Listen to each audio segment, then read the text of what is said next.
بسم الله الرحمن الرحيم.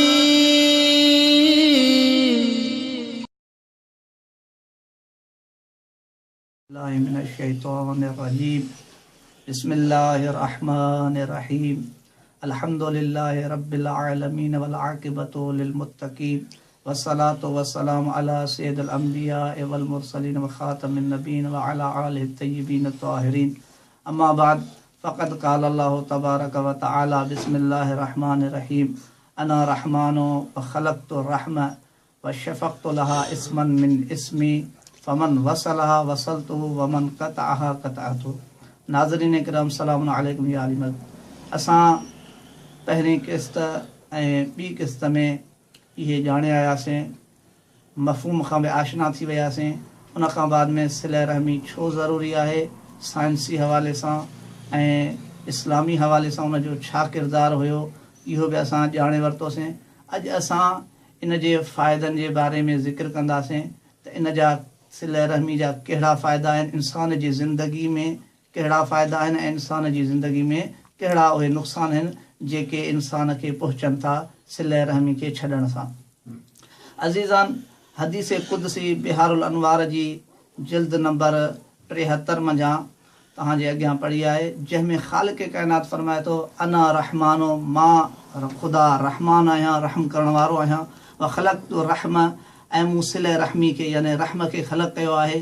व शफ़क़्तु लहा इस्मन मिन इस्मी, ऐं इन सिलह रहमी जो नालो मां पंहिंजे शफ़क़त जे करे ई पंहिंजे नालनि मंझां रखियो आहे। फमन वसलहा, बसि जंहिं बि इंसान जेको बि इंसान सिलह रहमी कंदो वसल तो मुंहिंजी रहमत उन इंसान ताईं पहुचंदी। वमन क़तअहा, ऐं जेको बि इंसान क़तअ रहमी कंदो बसि उहो मुंहिंजे रहमत खां परे थी वेंदो।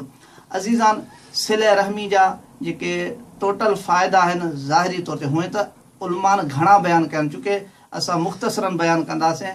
जेके ॻणिया वेंदा जेके असांजे मौज़ू में ज़िक्र थींदा उन जी तादाद तक़रीबन 25 आहे।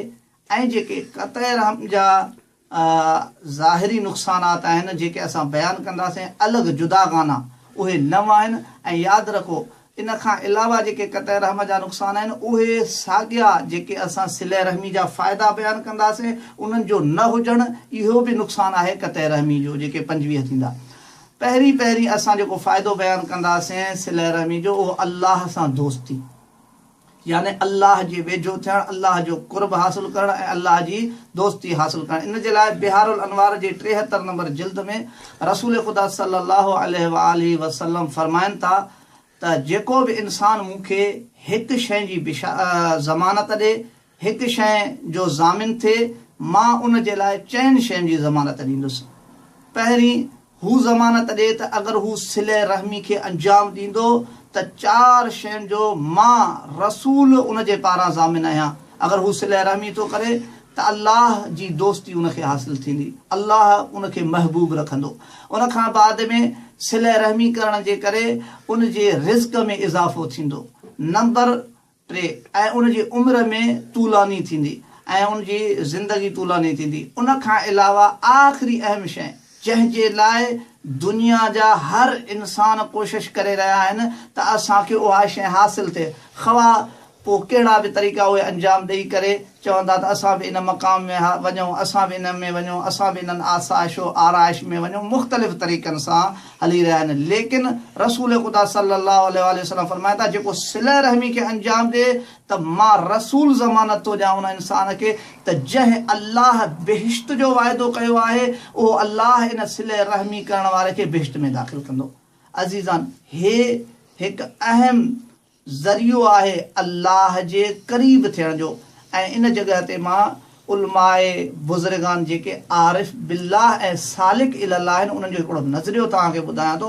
उहे बुज़ुर्गान फरमाइनि था अगरि कंहिं इंसान खे कंहिं जॻह ते पहुचणो हुजे जेको मसाफ़त परे रखंदो हुजे, फ़र्ज़ु कयो 100 किलोमीटर परे आहे, अगरि इहो इंसान पैदल वञे त ज़ाहिरी ॻाल्हि आहे इनखे टाइम घणो लॻंदो। इन ई जॻह ते अगरि इहो इंसान कंहिं सवारी ते सवार थी करे वञे त इहो जल्दी पुॼंदो। अहिड़े ई तरह जेको इंसान हिन दुनिया में आयो आहे इनखे सफ़र करिणो आहे कहिड़े तरफ़, अज़िल खां यानी पस्ती खां कमाल ॾांहुं, यानी खुदावंद आलम जे उन उबूदियत ऐं मअबूदियत ऐं तकामुल जे तरफ़ जेको इंसान कामिल थियण वारो रस्तो आहे उनखे तय करण जे लाइ उलमाए उर्फा फरमाइनि था त सिले रहमी उहो अहम ज़रियो आहे इबादतुनि में जंहिंजे ज़रिए सां जल्दी इंसान अल्लाह जे उन्हनि कमालातनि खे हासिल करे सघिजे थो जेके ॿियनि इबादतुनि खां अॻु में हिनखे उन मंज़िल ताईं ऐं मक़ाम ताईं पहुचाइनि था। वस्सलामु अलैकुम वरहमतुल्लाहि वबरकातुहू। इंशाअल्लाह असां ईंदड़ किस्तनि में बाद वारा इन जा फ़वाइद बयान कंदासीं।